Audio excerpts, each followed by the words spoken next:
Hell's Angels helps lost black boy find her mom. And then, this happened.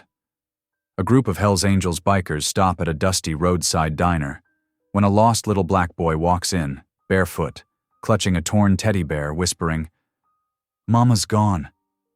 Everyone looks away, except one widow with a soft voice and one tattooed biker with a rough past.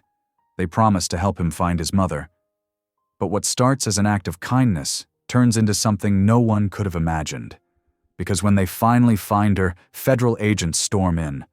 The mother is dragged away in handcuffs, the boy screaming for help, and the biker standing between law and love. Now, an outlaw gang and a church widow must fight side by side for one mother, one child, and one last chance at redemption. But as the world turns against them, will they save this family or lose everything trying?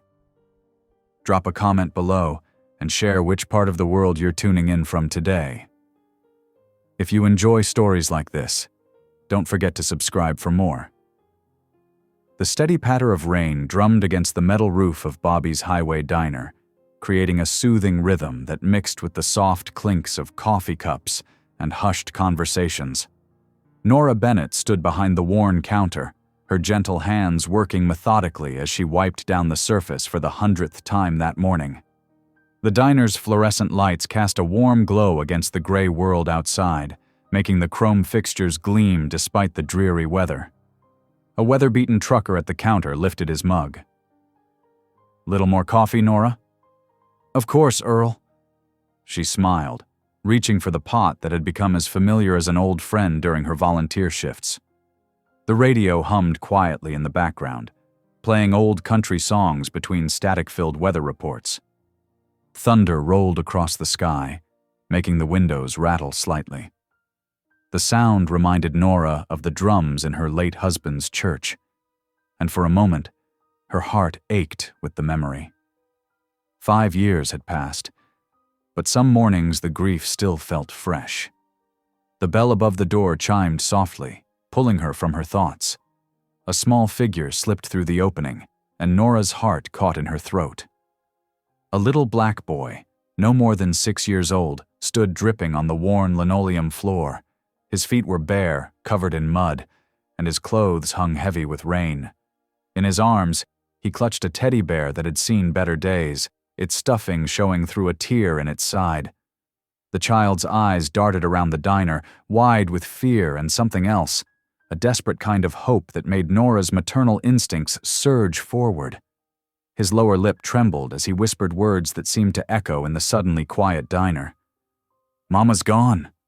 Nora moved faster than she had in years, grabbing a clean towel from beneath the counter as she hurried around to reach him. "Oh, sweetheart," she said softly, kneeling despite her protesting knees. She wrapped the towel around his shoulders, her touch gentle. "You're freezing cold." The boy's whole body shook, whether from cold or fear she couldn't tell. "Mama went to work," he said, his voice barely audible above the rain. "She didn't come back." His fingers tightened around the teddy bear, and Nora noticed his knuckles were scraped raw. "Can you tell me your name, honey?"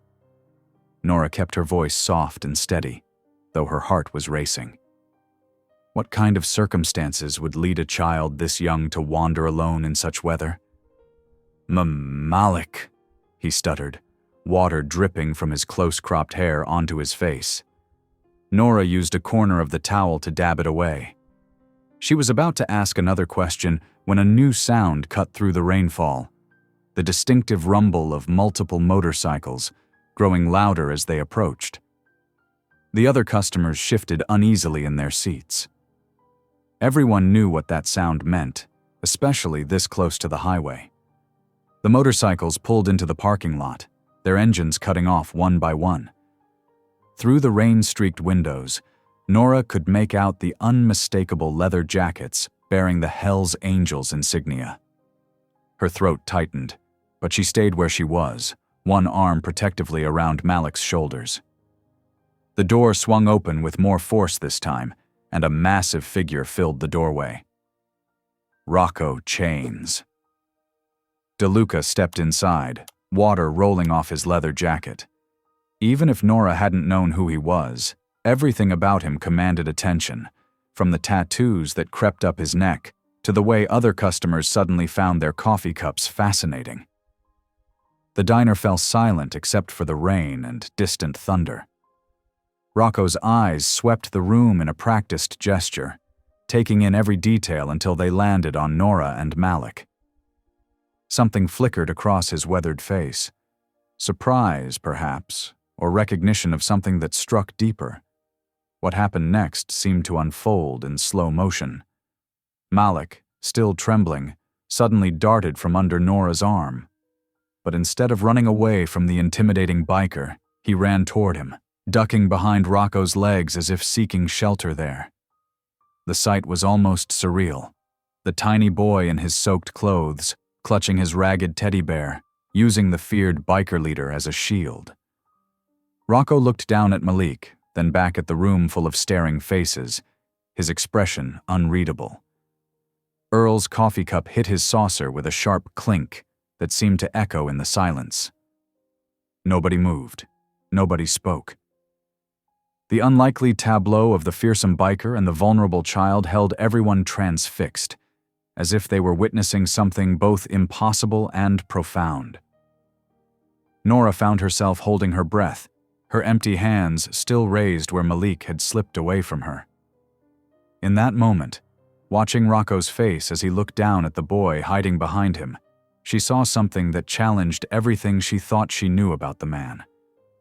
Behind the tattoos and the hardened exterior, there was a flicker of something else, something that looked remarkably like compassion. The rain continued its steady rhythm on the tin roof, but inside Bobby's highway diner, time seemed to stand still, waiting to see what would happen next between the lost boy, the widow, and the outlaw who had unexpectedly become part of their story. Nora watched as Rocco remained motionless, his massive frame casting a shadow over the tiny figure behind him. The biker's weathered face softened almost imperceptibly as he glanced down at Malik.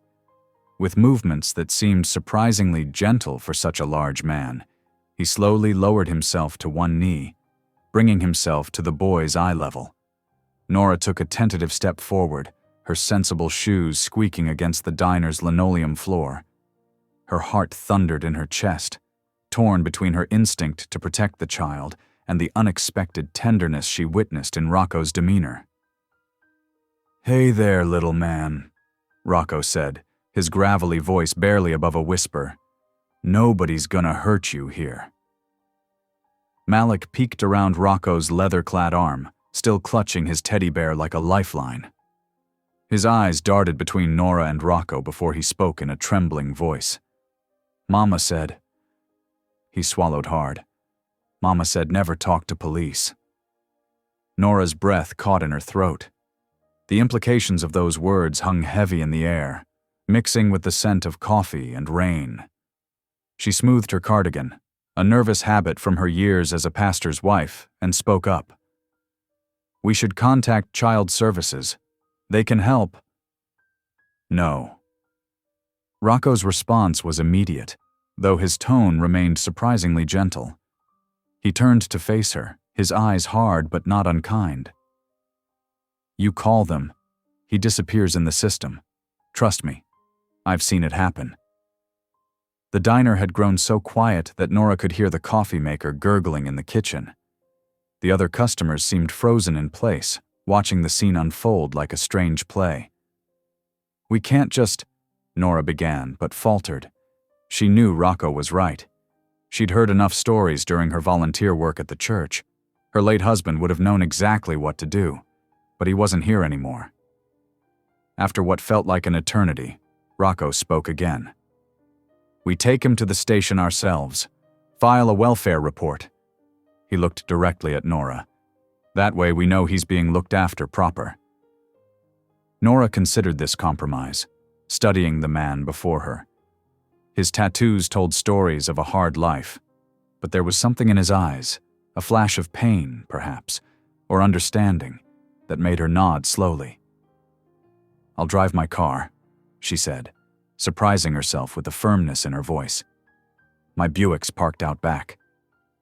Rocco nodded, then turned to the group of bikers who had filtered into the diner. With a few subtle gestures, he communicated something that made them nod in understanding.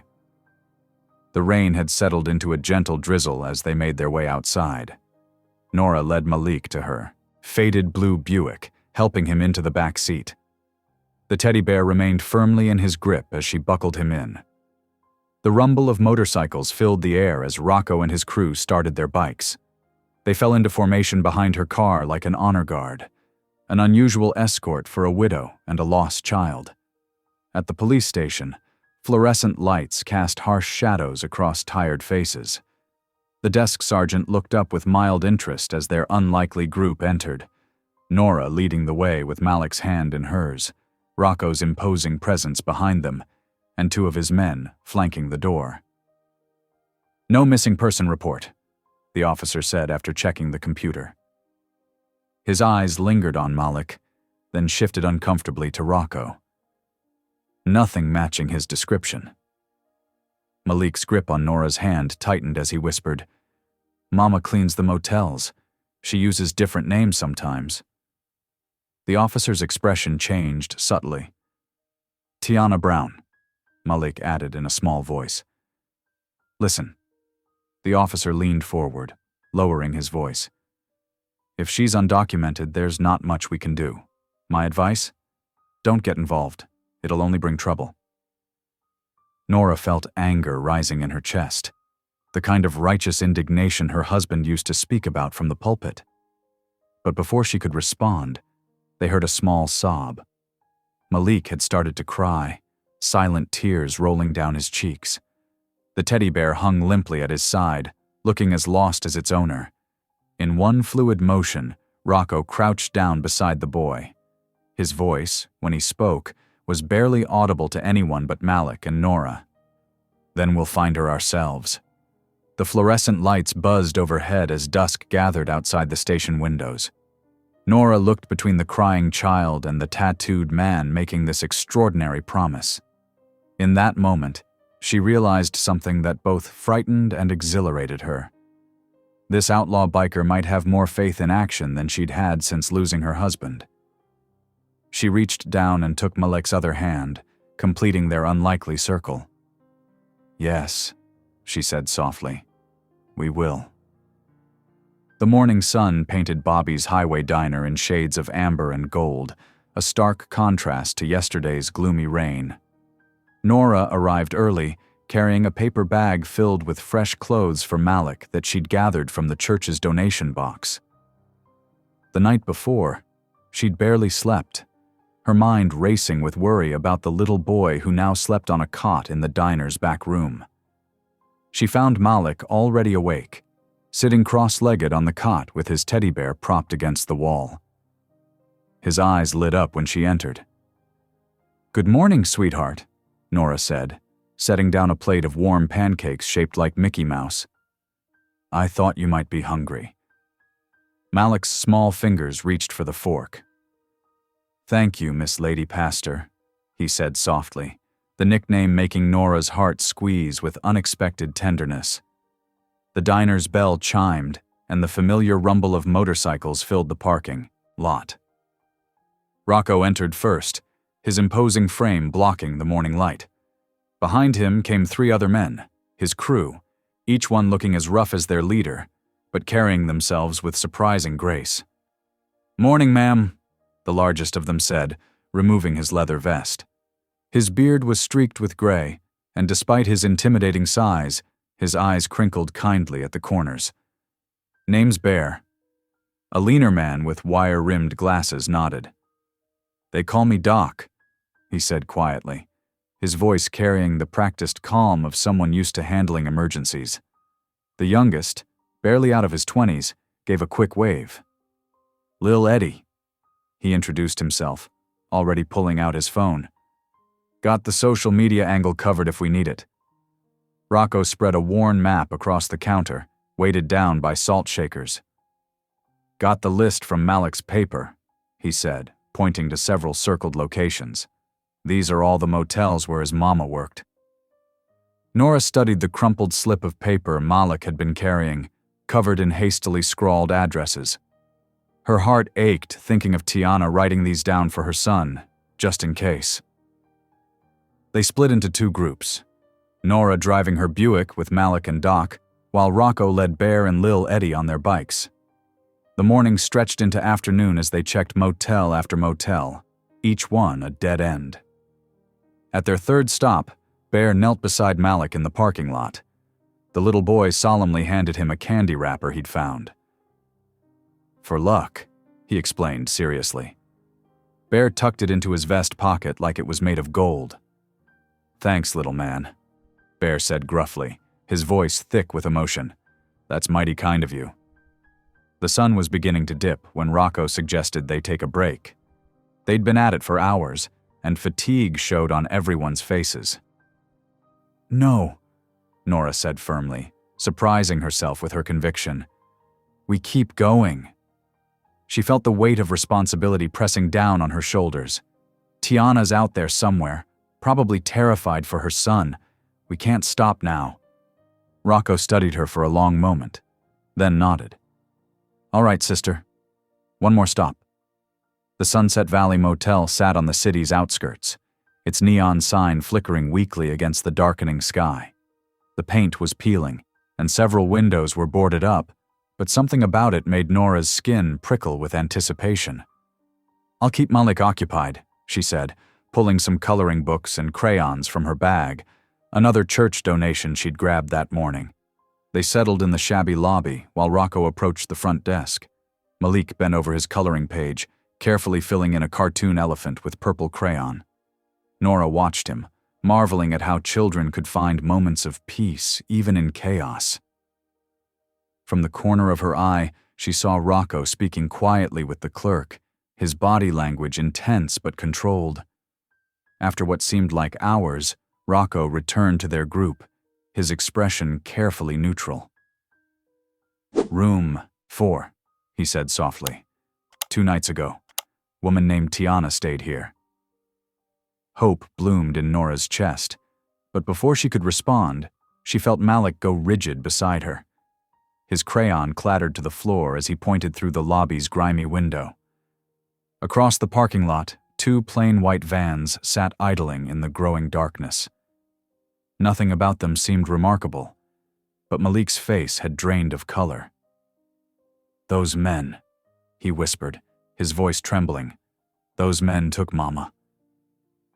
The lobby fell silent except for the buzz of the flickering fluorescent lights overhead. Nora pulled Malik close, feeling his small body shake against hers.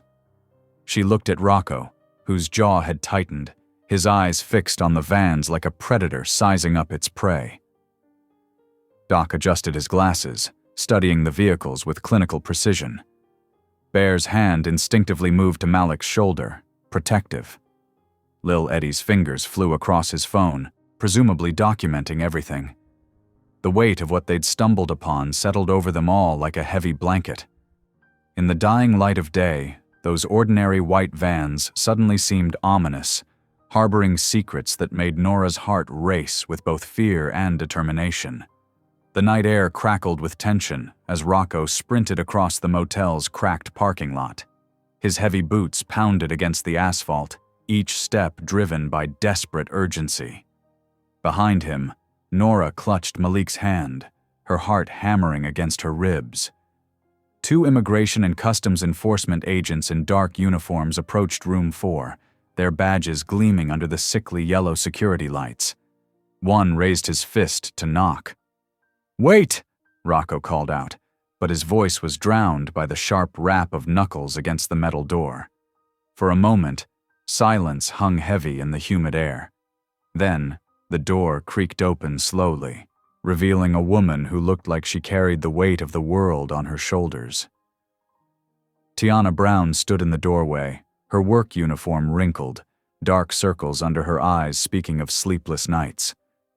When she saw the agents, terror flashed across her face, but before anyone could move, a small voice pierced the night. "Mama!" Malik broke free from Nora's grasp, his little legs carrying him faster than anyone could have imagined. Tiana's eyes went wide with recognition, love, and fear all at once. "Baby!" she cried out, dropping to her knees as Malik crashed into her arms. They clung to each other, Tiana pressing kisses to her son's face while tears streamed down both their cheeks. "Oh, my baby, my sweet boy." Nora's hands clasped together automatically, her lips moving in a quiet prayer of thanksgiving. "Dear Lord, thank you for bringing this mother and child together again." But her prayer was cut short by the sudden burst of red and blue lights flooding the parking lot. More vehicles pulled up, their sirens wailing into silence. The peaceful reunion shattered like glass. "Ma'am, you're under arrest for illegal entry into the United States," one agent announced, reaching for Tiana's arm. "No!" Tiana screamed, trying to hold on to Malik as the agents moved to separate them. "Please, my son! Malik!" The boy wrapped his arms around his mother's waist, his grip desperate and strong. "Mama, don't go! Don't let them take you!" Nora rushed forward, her voice shaking but determined. "Please, you can't do this! Her child needs her!" One agent turned toward her, his face stern. "Ma'am, step back! This is a federal matter!" Another agent moved to push Nora aside, but Rocco stepped between them. His massive frame blocked the agent's path, protecting Nora. "Watch yourself," he growled. The agent's response was swift and violent. He grabbed Rocco's arm, twisting it as he slammed the biker against the side of the white van. The impact echoed through the parking lot, followed by the metallic taste of blood as Rocco's lips split against the vehicle's cold surface. "Stop it!" Nora shouted, but her voice was lost in the chaos. Tiana's screams grew more frantic as the agents finally managed to break Malik's grip. "Malik, my baby! I love you!" She twisted in their hold, trying to keep her eyes on her son as they led her toward the van. "Be brave, baby. Mama loves you." Malik's wails pierced the night air like physical things, each sob a knife to the heart. He tried to run after the van as it pulled away, but Nora caught him, holding him close as his small body shook with grief. The parking lot fell silent except for Malik's crying and the distant sound of sirens fading into the night. Nora trembled with a fury she hadn't felt since her husband's death, a righteous anger that made her want to scream at the injustice of it all. Rocco wiped blood from his lip with the back of his hand, his eyes fixed on the road where the vans had disappeared. Bear and the others had stayed back during the confrontation, knowing any intervention would only make things worse, but now they moved closer, forming a protective circle around Nora and Malik. "Let's get him somewhere safe," Doc suggested quietly, his medical training evident in the way he assessed Malik for signs of shock. They ended up in Nora's car, parked beneath a flickering streetlight a few blocks away. The orange glow cast strange shadows through the windows, making everything feel surreal and dreamlike. Malik sat in the back seat, his teddy bear clutched tight against his chest. His sobs had quieted to hiccups, but his eyes remained fixed on his lap. When he finally spoke, his voice was barely a whisper. "You said we'd find her." The words hung in the air like smoke, heavy with accusation and heartbreak. Nora felt tears sting her eyes, but before she could respond, Rocco turned in the passenger seat, ignoring the blood still trickling from his split lip. "We did find her, little man," he said firmly, his voice gentle but filled with determination. "And now we're going to get her back." The streetlight buzzed overhead, its unsteady light illuminating this unlikely trio. A child whose world had been torn apart, a widow whose faith was being tested in ways she never imagined, and an outlaw whose rough exterior masked a heart of surprising tenderness. They sat together in silence, bound by a promise that felt both impossible and absolutely necessary. Nora looked at Malik in her rearview mirror, then at Rocco beside her. The night wasn't over, not by a long shot. This was just the beginning of their real fight. The sunrise painted St. Jude's Hope Chapel in soft golden hues, as Nora guided a sleepy Malik up the worn wooden steps of the adjoining house. The small white building had been her home since her husband's passing 5 years ago, its familiar creaks and shadows now a comfort rather than painful reminders. "Here we are, sweetheart," she said softly, unlocking the door. "This is where I live."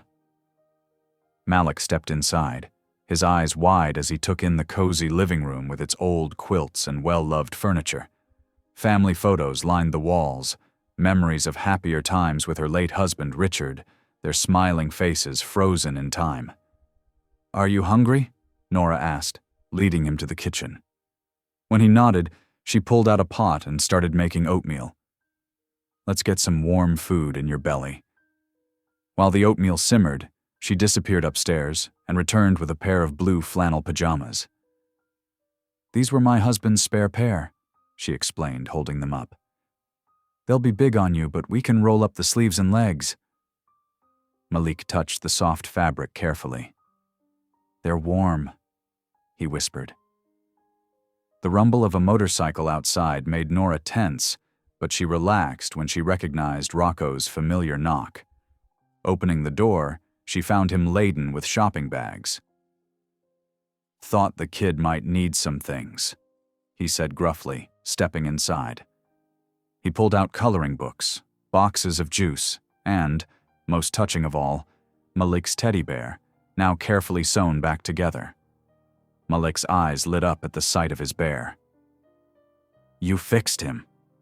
He hugged the stuffed animal tight, then looked up at Rocco with pure gratitude. Nora's heart squeezed at the tenderness in Rocco's expression as he watched the boy. But then she glanced nervously out the window, where early morning church volunteers were beginning to arrive for their daily duties. "Rocco," she said quietly, pulling him aside.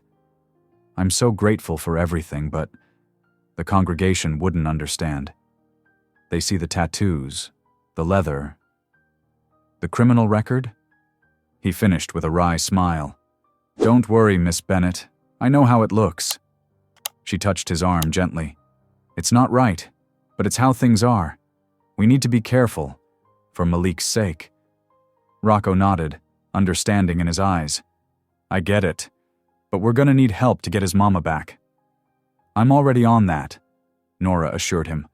"I'm calling Marcus Chen today. He was Richard's friend, a lawyer who handles immigration cases. He might know what to do."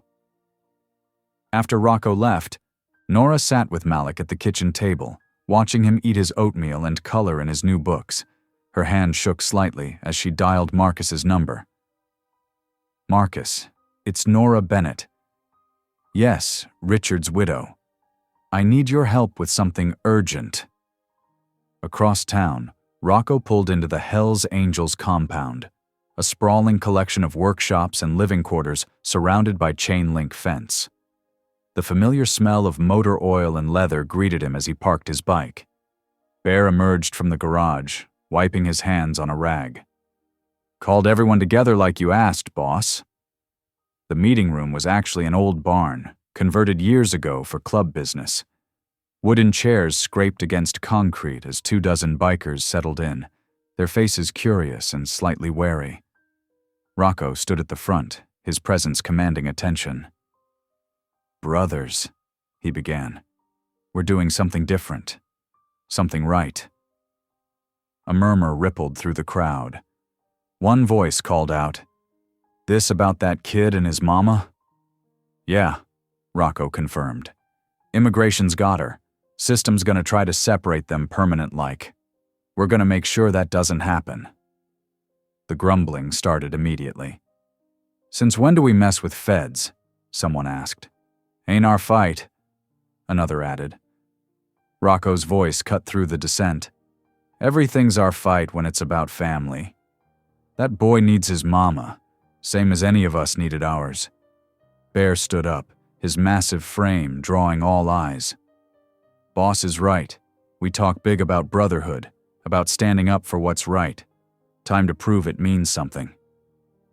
Slowly, heads began nodding.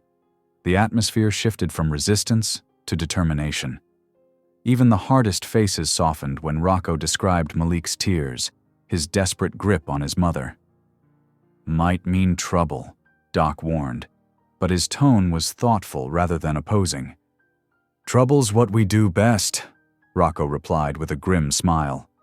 "But this time, we're using it for something that matters." Back at St. Jude's, evening settled over the small house like a warm blanket.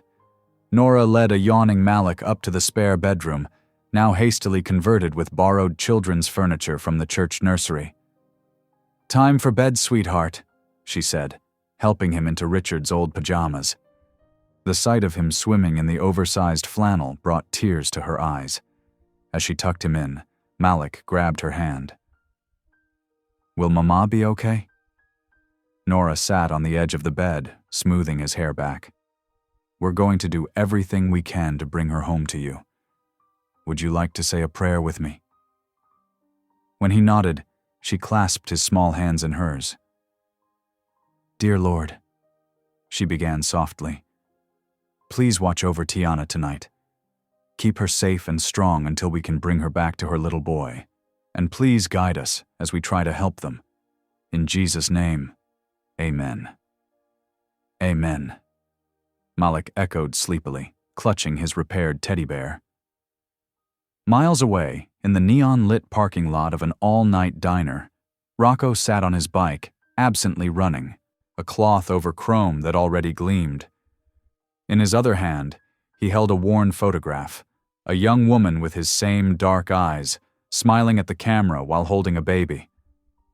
"I'm sorry, Maria," he whispered to his sister's image. The memory of her final days still haunted him.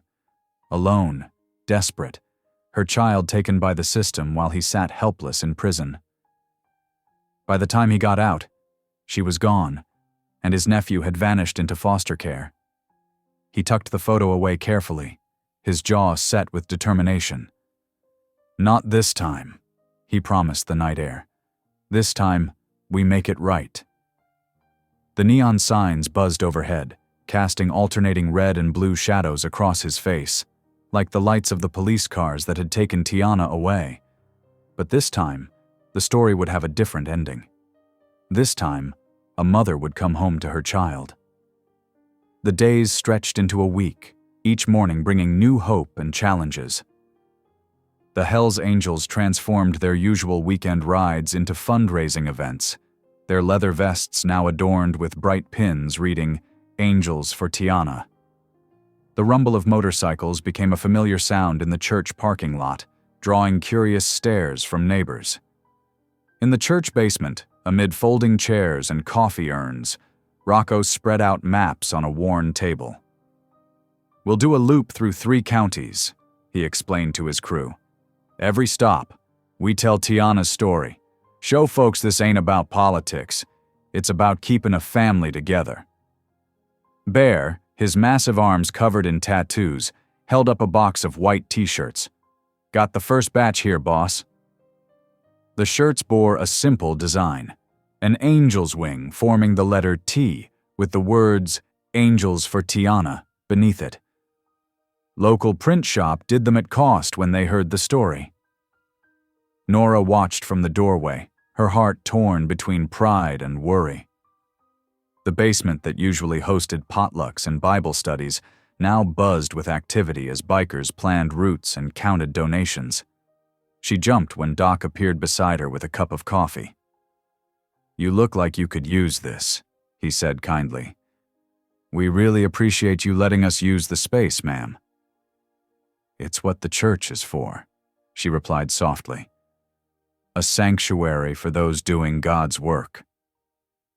Malik darted between the bikers, carrying water bottles in his small arms. His face lit up with genuine joy for the first time since his mother's arrest. "Miss Lady Pastor," he called out. "Look what Bear taught me." He held up his hand in the biker's signature peace sign. Nora couldn't help but smile, even as she heard disapproving whispers from the hallway. Mrs. Henderson, head of the women's ministry, stood with several other church members, their faces pinched with concern. Later that afternoon, while Malik napped upstairs, they confronted her in her office. "This is inappropriate, Mrs. Bennett. Mrs. Henderson declared. "These men are criminals. What would Richard say?" Nora's hands trembled, but her voice remained steady. "Richard would say that Jesus didn't check people's backgrounds before helping them. He'd say that faith without works is dead." "They have prison records," another woman interjected. "And Jesus was crucified between two thieves," Nora countered. "He didn't turn away from them either." The confrontation spread through the congregation like wildfire. That Sunday, Nora's heart sank as she counted the empty pews, nearly half their usual attendance. But when she looked to the back, she saw Rocco standing quietly in the shadows. And somehow, that gave her strength. Her sermon that day came straight from her heart. James 2, verse 17, tells us that faith by itself, if it does not have works, is dead. We're called not just to pray, but to act. Not just to believe, but to do. Outside the church, the fundraising efforts gained momentum. Rocco's friend Eddie, a former marketing executive before his own troubles with the law, knew exactly how to share their story online. He filmed the bikers interacting with Malik, captured the peaceful protests outside the detention center, and posted updates about the legal fund. "We've got donations coming in from all over the country," Eddie announced one evening, showing Nora his laptop. "People are sharing Tiana's story, they're calling their representatives." The growing media attention brought hope, but also scrutiny. Late one night, after everyone had left the church, Rocco sat alone in the parking lot, staring at a letter from his parole officer. The words blurred before his eyes. Involvement in political protests, violation of terms, potential revocation of parole. He folded the letter carefully and tucked it into his jacket. Nora had enough to worry about with her fractured congregation. He wouldn't add to her burden. The next morning, Malik helped set up another fundraising event, carefully arranging water bottles on a table. "Do you think Mama can see all the people helping her?" he asked Nora. She knelt beside him, straightening his "Angels for Tiana" shirt. "I'm sure she knows, sweetheart, and I bet it makes her very proud." Rocco watched them from across the parking lot, the warning letter heavy in his pocket. The sight of them together, the pastor's widow and the lost little boy, strengthened his resolve. Some things were worth the risk. Some fights had to be fought, no matter the cost. Mrs. Henderson and her group stood across the street, watching disapprovingly as motorcycles began arriving. But for every church member who turned away, 2 more community members stepped forward to help. Local restaurants donated food for the rallies. A printing company offered free posters. Regular people stopped by with checks and words of encouragement. "My grandparents were immigrants," one elderly woman told Nora as she handed over an envelope. "Someone helped them stay together. Now it's my turn to help someone else." The basement meetings grew larger, spreading to the fellowship hall. Nora watched in amazement as church ladies who initially opposed the bikers' presence now worked alongside them, making sandwiches and organizing supplies. Malik flitted between them all, a living reminder of why they fought. "You've changed this place," Nora told Rocco one evening as they cleaned up after a meeting. "Changed us all, really." He shook his head. "You did that. You opened the door when others would have shut it. You saw past what we look like to who we are." Their eyes met for a moment, and Nora felt something shift between them. A recognition of how their unlikely partnership had grown into something deeper. But before either could speak, Malik came running in with a handful of donation envelopes, and the moment passed. That night, after tucking Malik into bed, Nora sat in her kitchen with her Bible open. The margins were filled with Richard's notes, his familiar handwriting bringing both comfort and questions. Would he understand what she was doing? Would he approve? Her finger traced his underlined verse from Matthew. "Whatever you did for one of the least of these brothers and sisters of mine, you did for me." Yes, she decided, he would understand perfectly. The chapel stood silent under a moonless sky when Nora first heard the scraping sounds outside. She'd been up late organizing donation records, the soft lamp in her study the only light burning. At first, she thought it might be cats or the wind, but something made her walk to the front door. The smell hit her first, sharp and chemical, paint fumes. Her hand trembled as she switched on the exterior lights, and there it was, stark red letters dripping down the white chapel door. "Preacher's widow loves outlaws." Nora's legs went weak. She steadied herself against the doorframe, her late husband's chapel desecrated before her eyes. For a moment, she couldn't move, couldn't breathe. Then, without a word, she went to the utility closet and grabbed cleaning supplies. The night air was cool as she filled a bucket with soapy water. Her hands didn't shake anymore. There was work to be done. She had just started scrubbing when the low rumble of a motorcycle approached. Rocco's boots crunched on gravel as he dismounted. "Who did this?" His voice was dangerously quiet. "It doesn't matter," Nora replied, not looking up. "Help me clean." He stood there for a long moment, jaw clenched tight, guilt etched across his face. Then he grabbed a brush and knelt beside her. They worked in silence, shoulders almost touching, the only sound the scratch of bristles against paint. "I'm sorry," Rocco finally said, so soft she almost missed it. "This is my fault. I brought this to your door." "No," Nora corrected firmly. "I chose this. We all did." Small footsteps interrupted them. Malik stood in the doorway in his dinosaur pajamas, teddy bear clutched tight. His eyes were wide as he took in the scene. "Are we still angels?" he whispered. Nora set down her brush and opened her arms. Malik ran, to her, burying his face in her shoulder as she hugged him close. "The real kind never quit," she said softly, meeting Rocco's eyes over Malik's head. "The real kind fight harder when things get tough." The next morning dawned bright and clear. Downtown Phoenix buzzed with energy as crowds gathered for the press rally. News vans lined the streets, cameras ready. Rocco stood at the edge of the crowd, watching as families with handmade signs arrived. Many wore the Angels for Tiana shirts. Malik tugged at his jacket. "I can't see." Without hesitation, Rocco lifted the boy onto his shoulders. Malik's delighted laugh rang out over the crowd as cameras swiveled their way. The image would be on every local channel that night. The tattooed biker holding up the small boy, both of them smiling as the crowd began to chant. "Families belong together!" The words echoed off buildings, growing louder with each repetition. Rocco felt Malik's small hands grip his hair for balance, heard him join the chant in his clear child's voice. For a moment, everything else fell away. His past, his fears, the weight of what might come. This was right. This was worth fighting for. The peace didn't last. That evening, as the sun set behind the chapel's modest steeple, police cruisers pulled into the parking lot.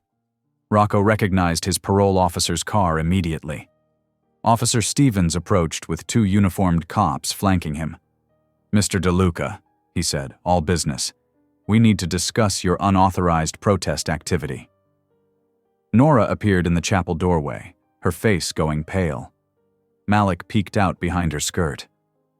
"Inside," Rocco said quietly to them both. Once they were gone, he turned back to Stevens. "What's the problem, officer?" "The problem is you're violating the terms of your parole. Political demonstrations, unauthorized gatherings. You're walking a dangerous line, DeLuca." Stevens held out a paper. "You're ordered to appear in court next Tuesday. Until then, cease all protest activities." Rocco took the paper without looking at it.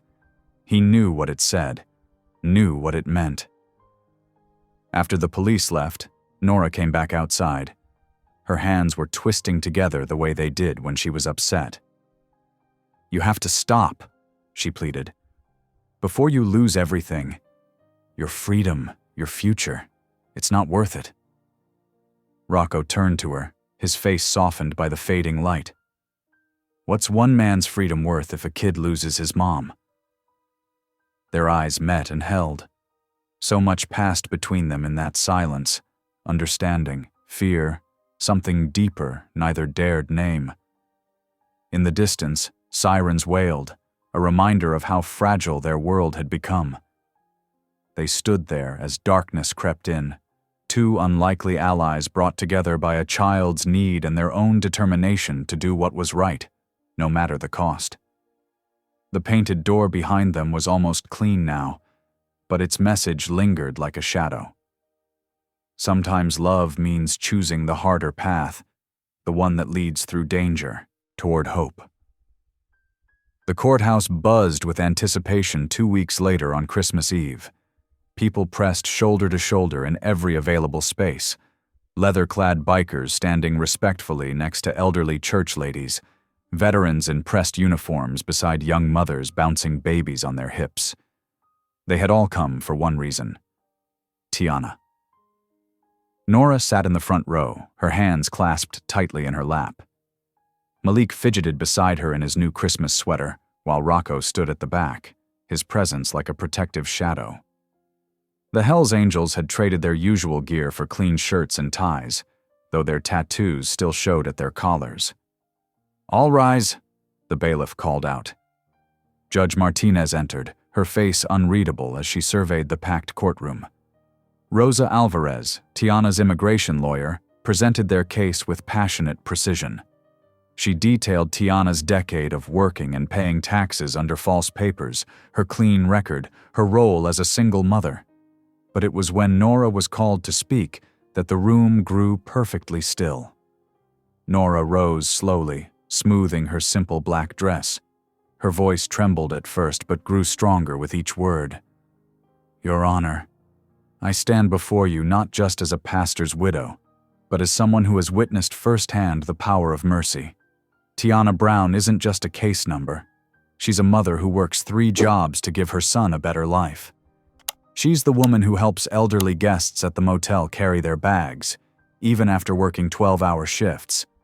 She's the mother who taught her 6-year-old son to say please and thank you, and to help others in need." Nora paused, her eyes filling with tears. "I've learned that mercy isn't weakness. It's the strength that saves souls. It's the courage to see beyond laws to the hearts they're meant to protect. This Christmas Eve, I'm asking you to show that strength." A murmur rippled through the crowd. Even the judge seemed moved, removing her glasses to study Tiana, who sat straight-backed despite her prison jumpsuit, dignity intact. "Ms. Brown," Judge Martinez said finally, "approach the bench." Tiana stood, her chains clinking in the hushed courtroom. While this court cannot ignore the serious nature of immigration violations, we also cannot ignore the extraordinary circumstances and community support evident here. The judge's stern expression softened slightly. "Given the holiday season and pending further review of your case, I am granting temporary release under strict supervision." The courtroom erupted in cheers. Malik broke free from Nora's grasp, running toward his mother as guards removed her restraints. "Mama! Mama!" Tiana fell to her knees, gathering her son in her arms as tears streamed down her face. "My baby, my precious baby." They clung to each other as camera flashes lit up the moment. Outside, the December air crackled with excitement. Rocco's Angels had lined their motorcycles in a circle around the courthouse steps. As Tiana emerged with Malik in her arms, they revved their engines in unison, a thunderous roar of celebration that echoed off the buildings like rolling applause. Nora watched through tears as Tiana hugged each biker in turn, thanking them for protecting her son. Rocco stood apart, a rare smile softening his weathered face as he watched Malik proudly show his mother the Angels for Tiana patch on his jacket. That evening, they gathered at St. Jude's Hope Chapel for a modest Christmas dinner. The small fellowship hall glowed with candlelight and warmth. Church members had brought dishes, casseroles, pies, and holiday treats. Even some of those who had initially opposed helping Tiana now served her generous portions with apologetic smiles. A scraggly Christmas tree stood in the corner, decorated with handmade ornaments from the Sunday school children. Malik tugged at Rocco's sleeve, holding up a small silver star. "Can you lift me up again?" he asked. "I want to put the star on top." Rocco glanced at Tiana, who nodded with a grateful smile. He hoisted Malik onto his shoulders, careful to keep him steady as the boy stretched to place the star. The tree swayed slightly, but the star held firm. "Perfect," Nora said, clapping. "Just perfect." "Thank you, Grandma Nora," Malik called out, still perched on Rocco's shoulders. Nora's breath caught at the title, her heart swelling. She looked at Tiana, worried the other woman might be hurt, but Tiana just smiled and squeezed her hand. Outside, snow began to fall, a rare treat in Arizona. Everyone gathered at the windows to watch the delicate flakes drift down, coating the desert world in white. Hope seemed to settle over them like that snow, soft and pure and full of possibility. But the peace was shattered at 3 o'clock in the morning. The crash of splintering wood jolted everyone awake. ICE agents poured through the broken church doors, flashlights cutting through the darkness. "Federal agents, nobody move!" Rocco, who had been sleeping in his truck outside to keep watch, burst through the side door. He managed to knock 2 agents back before they could reach Tiana, who clutched Malik tightly. "You can't do this!" Nora screamed, trying to block their path. "This is a house of God!" An agent shoved her aside. Rocco lunged forward, taking a baton strike to the ribs but staying on his feet. "Run!" he shouted to Tiana. "Get the kid out!" But there were too many agents. They surrounded Tiana, prying her fingers from Malik's grip as the boy screamed and kicked. Nora caught him as he tried to follow, holding him back from the chaos even as her own tears fell. Rocco fought like a man possessed, his face bloody from a strike to his forehead. It took 4 agents to finally bring him down, forcing his hands into cuffs behind his back. "Tell the kid I kept my word!" he shouted as they dragged him toward the door, blood dripping onto the chapel's wooden floor. "Tell him I fought for his mama! Tell him the angels! Don't quit!" His voice echoed through the broken sanctuary as Malik sobbed in Nora's arms, the Christmas star above them tilting crookedly on its perch, while outside, the pure snow continued to fall on a world that suddenly seemed much colder and darker than before. 3 days after the Christmas Eve raid, St. Jude's Hope Chapel sat in eerie stillness. The morning sun filtered weakly through the stained glass windows, casting muted colors across empty pews. The damage from that night remained visible: splintered wood around the doorframe, scuff marks on the floor where boots had trampled, and a crooked nativity scene that no one had the heart to straighten. Nora Bennett sat alone in the 3rd row, her hands clasped tightly in her lap. The baby Jesus figure in the manger still glowed with a soft light, though half the bulbs had burned out. She couldn't bring herself to turn it off completely. It felt too much like giving up. Yesterday's goodbye with Malik played over and over in her mind. Janet Reynolds, a kind-faced retired nurse who volunteered as a foster mother, had come to collect him. The social worker explained it was temporary, just until they could sort everything out. But those words meant little to a 6-year-old boy who'd already lost his mother twice. "I don't want to go," Malik had whispered, clutching his teddy bear, the one Rocco had fixed for him. "Please, Grandma Nora, I'll be good." "Oh, sweetheart." Nora's voice cracked as she knelt before him. "You are good. You're so very good. This isn't your fault at all." She'd helped him pack his few belongings: the coloring books from Rocco, his mother's photo, the Angels for Tiana shirt that now seemed like a cruel joke.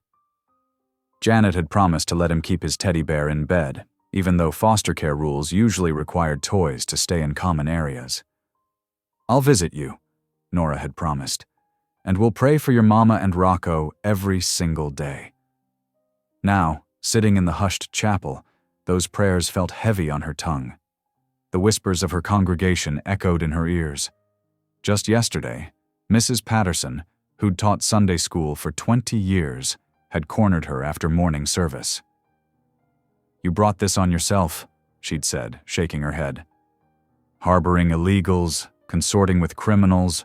What would Pastor Bennett say if he could see his church now?"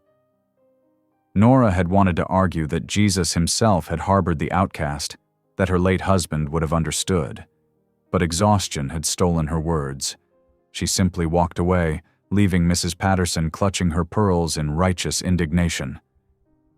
The jail visits were her only source of comfort now. Every day, she brought Rocco homemade meals in plastic containers: meatloaf, chicken soup, fresh bread.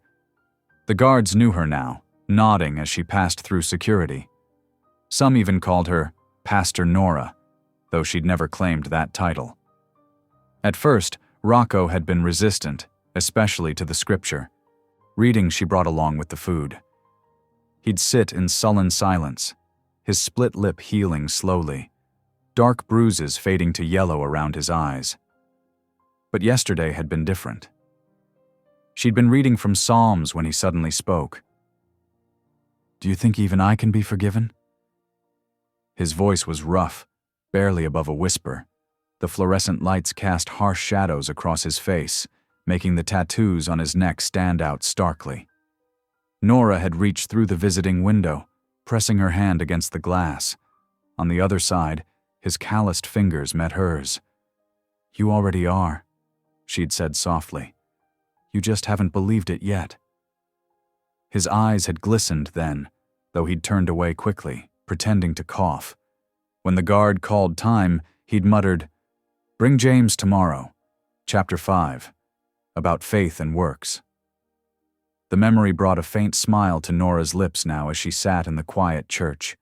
The sun had set, leaving only the dim glow of the nativity scene. She should head home, but the emptiness of her little house beside the chapel felt overwhelming. As she finally stood to leave, a flicker of movement caught her eye through the windows. Candlelight, dozens of small flames dancing in the growing darkness. Her heart pounding, Nora hurried to the front doors. There, spread across the church steps and spilling onto the sidewalk, were the angels.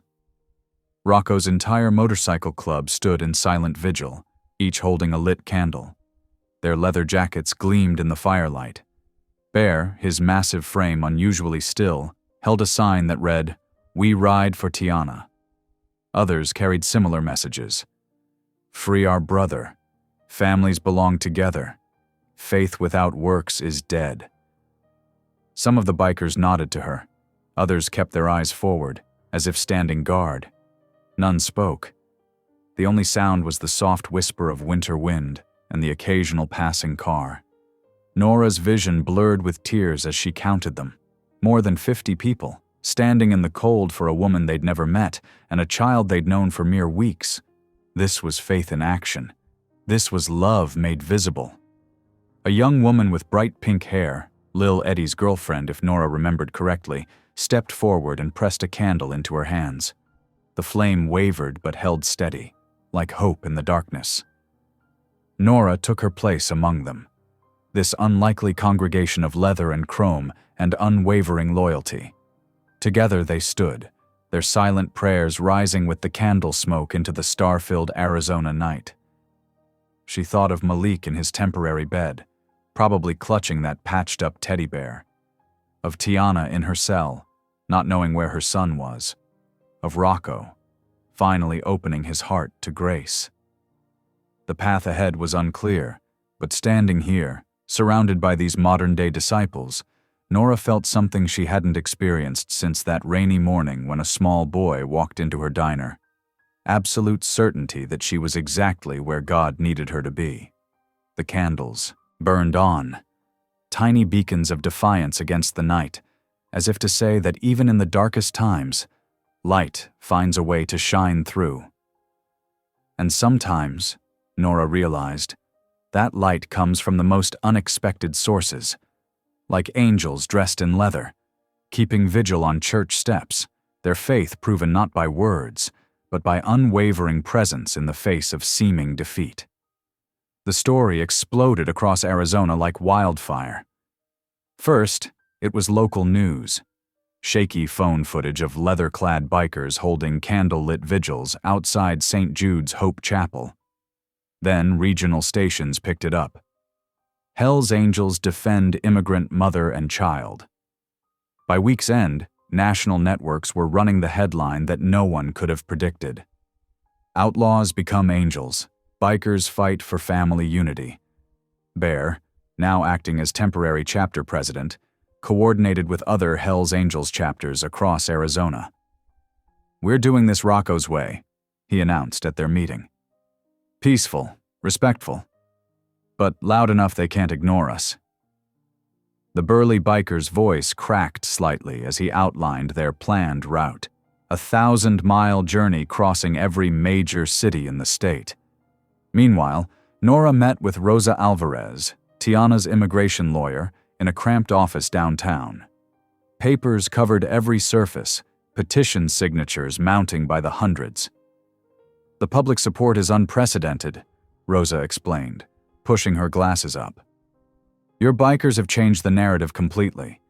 Instead of another deportation statistic, people see a mother, a child, a community fighting for what's right." Nora nodded, remembering Janet Reynolds, Malik's foster mother, describing how the boy sat glued to the television every night, watching coverage of the protests. "He keeps asking when he can ride on a motorcycle again," Janet had said with a gentle laugh. "But mostly, he just wants his mama back." The morning of the big ride dawned clear and cool. Nora stood on the chapel steps, her gray hair catching the early light. The rumble started as a distant thunder, growing louder until the ground itself seemed to vibrate. Then they appeared, hundreds of motorcycles, chrome glinting in the sun, leather-clad riders 2x2. Leading them was Bear, his massive frame somehow dignified as he guided his Harley past the church. One of the riders broke formation, pulling up to the steps. It was Doc, Rocco's oldest friend, carrying something carefully wrapped. "Found this in his locker," he said gruffly, handing Nora a worn leather vest, Rocco's colors, patches telling the story of his years on the road. Nora held it close, feeling the worn leather, smelling motor oil and desert wind. Raising her hands, she began to pray, her voice carrying over the endless parade of motorcycles. "Lord, bless these warriors of the road, guide them as they fight for justice with open hearts. Protect them as they protect the vulnerable." The bikers passed for nearly an hour, each one dipping their head or raising a hand in respect. Some wore signs. "Families belong together," and "Justice for Tiana." Others had simply written "For Malik" across their backs. In his prison cell, Rocco watched it all unfold on a small television mounted high on the wall. His brothers filled the screen, their bikes stretching to the horizon. The camera cut to Nora, still holding his vest, her face peaceful as she blessed the riders. "Would you look at that?" he muttered, his voice rough with emotion. A small smile tugged at his split lip. "Guess angels do have wings after all, and they sound like Harleys." That evening, Nora found herself in a television studio, bright lights making her feel exposed. The interviewer leaned forward, perfectly coiffed. "Mrs. Bennett, what would you say to those who question this unusual alliance between a church and an outlaw motorcycle club?" Nora took a deep breath, thinking of Malik's smile, of Tiana's courage, of Rocco's unwavering determination to do right. "Kindness," she said simply, "can wear leather too." Jesus himself didn't choose the respectable people of his time. He chose the outcasts, the ones society rejected. Sometimes the truest angels are the ones you least expect. The anchor looked startled by her directness, but Nora continued, her voice growing stronger. "What I've learned from these men, these so-called outlaws, is that faith without action is meaningless. They didn't just pray for justice. They rode for it. They didn't just speak about compassion. They showed it. With every mile, every protest, every vigil. That's what real angels do. Behind the camera, the producer was signaling for more. America, it seemed, couldn't get enough of this unlikely story of bikers, faith, and unwavering love. The federal courthouse buzzed with anticipation 1 week later. Sunlight streamed through tall windows as Judge Martinez reviewed the thick stack of documents before him. Community letters, petition signatures, and sponsorship offers filled hundreds of pages, all advocating for Tiana Brown. Rosa Alvarez, standing tall in her navy suit, presented the final pieces of evidence. Your Honor, we have 2 established organizations willing to sponsor Ms. Brown's residency application: St. Jude's Hope Chapel, under Mrs. Bennett's leadership, and the newly formed HELLS Angels Brotherhood Foundation. The judge raised his eyebrows at this unlikely partnership, but continued reading. After what felt like hours, he looked up. Given the extraordinary circumstances and unprecedented community support, I am ordering a stay of deportation pending further review. Across town, at the county jail, Rocco DeLuca walked through heavy metal doors into the bright Arizona morning. His early release for good behavior had come through just hours after the judge's decision. A crowd of hundreds waited: bikers, church members, reporters, and ordinary citizens who'd been moved by the story. But Rocco only saw one thing: Nora Bennett. Standing at the bottom of the steps, Malik balanced on her hip. The boy's eyes lit up like stars. "My angel came back!" Malik shouted, wiggling free from Nora's arms. He ran full speed toward Rocco, who dropped to one knee, his arms open wide. The collision of small body against leather jacket made Rocco rock back slightly. He wrapped his arms around Malik, pressing his face into the boy's shoulder to hide the tears that threatened to fall. Nora joined them, her hand gentle on Rocco's shoulder, and suddenly they were all holding each other as camera flashes erupted around them. That evening, they drove to the detention center where Tiana was being held. The visiting room was cold and sterile, but Tiana's smile warmed it the moment she saw them. Through the glass partition, they took turns sharing the news, watching her eyes grow wider with each detail. "They're letting me stay?" she whispered, pressing her hand against the glass. "Really staying?" Nora nodded, happy tears rolling down her cheeks. Malik bounced in his seat, telling his mother about all the motorcycles and angels who had helped them. Tiana's gaze fixed on Rocco, who had been quiet until now. "You saved my boy," she said softly, her voice thick with emotion. Rocco shook his head, a gentle smile softening his weathered features. "Nah," he replied, ruffling Malik's hair. "He saved me first." 2 months passed like a gentle breeze across Phoenix, bringing with it the sweet scent of desert wildflowers and new beginnings. The harsh winter had softened into a beautiful spring, painting the landscape with splashes of purple sage and golden poppies. At Angelica's Bakery on 5th Street, Tiana Brown kneaded dough with practiced hands, her work permit proudly displayed next to the kitchen schedule. The owner had hired her after hearing her story on the news, and now the morning regulars came as much for Tiana's warm smile as they did for her perfectly flaky croissants. Every evening, she walked the short path from the bakery to St. Jude's Hope Chapel, where she and Malik had made a home in the renovated guest house. The small cottage, once forgotten behind the church, now burst with life. Colorful curtains in the windows, a tiny vegetable garden taking root, and children's drawings taped to every available surface. The familiar rumble of a Harley would often greet them as they rounded the corner. Rocco DeLuca had become a fixture at the chapel, spending his free afternoons replacing worn shingles and patching leaks in the aging roof. His massive frame balanced carefully on wooden scaffolding, tools hanging from his belt as he worked beneath the Arizona sun. "Uncle Rocco!" Malik would shout, racing across the lawn the moment he spotted the biker. Rocco would carefully make his way down, always ready to catch the boy who had changed everything. On this particular Sunday morning, the chapel gleamed with fresh paint and polish. Nora Bennett stood at the pulpit, her silver hair catching the light that streamed through newly cleaned windows. Her eyes swept across the congregation, marveling at how much had changed. The once sparse pews now overflowed with an unlikely family. Leather-clad bikers sat shoulder to shoulder with suburban mothers. Former skeptics who had once whispered against her chatted easily with newcomers drawn by the story of faith and redemption that had made national headlines.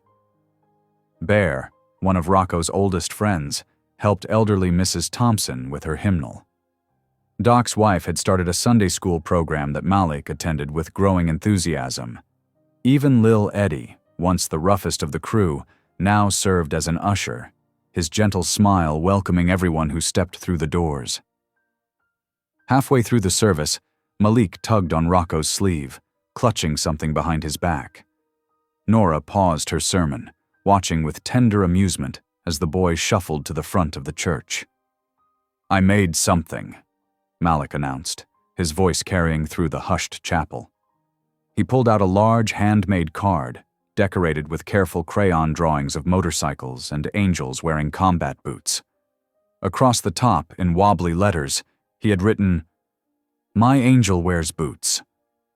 Rocco's tough exterior cracked as he accepted the card, his hands trembling slightly. The congregation burst into spontaneous applause, many wiping away tears. Tiana watched from her seat, her eyes shining with pride and gratitude. Outside, the spring breeze carried the sweet scent of orange blossoms from nearby groves. 24 motorcycles stood in neat rows, their chrome surfaces reflecting the morning sun like beacons. As the service ended, the rumble of engines filled the air, a thunderous salute that had become a weekly tradition. Nora found herself standing beside Rocco on the chapel steps, watching as Malik showed off his card to anyone who would look. "You know," she said softly, "when I prayed for guidance those months ago, I never imagined God's answer would come wearing leather and riding a Harley." Rocco chuckled, the sound warm and genuine. "And I never thought I'd find my redemption in a church basement with a widow and a lost kid." "We didn't just find a mother," Nora whispered, watching as Tiana hugged her son close. "We found a family." Later that afternoon, Rocco's black Harley rolled out of the chapel parking lot, a newly attached sidecar gleaming in the sun. Malik sat safely strapped inside, wearing a tiny leather vest that matched his hero's. His laughter rang out pure and clear as they cruised down the desert highway, past blooming cacti and endless blue skies. Tiana and Nora watched them disappear around the bend, their hearts full of the kind of peace that comes only after weathering life's hardest storms. The chapel bells chimed in the distance, their sound carrying across the desert, a reminder that grace often arrives in the most unexpected packages, and that even the roughest roads can lead to the sweetest destinations. The Sunday crowd lingered in the parking lot, sharing stories and plans for the week ahead. The HELLS Angels had scheduled another charity ride, this time to raise funds for immigration legal aid. The church ladies were organizing a bake sale featuring Tiana's pastries. And in the midst of it all, love continued to bloom like desert flowers after rain, persistent, beautiful, and wild with possibility. Thank you for listening.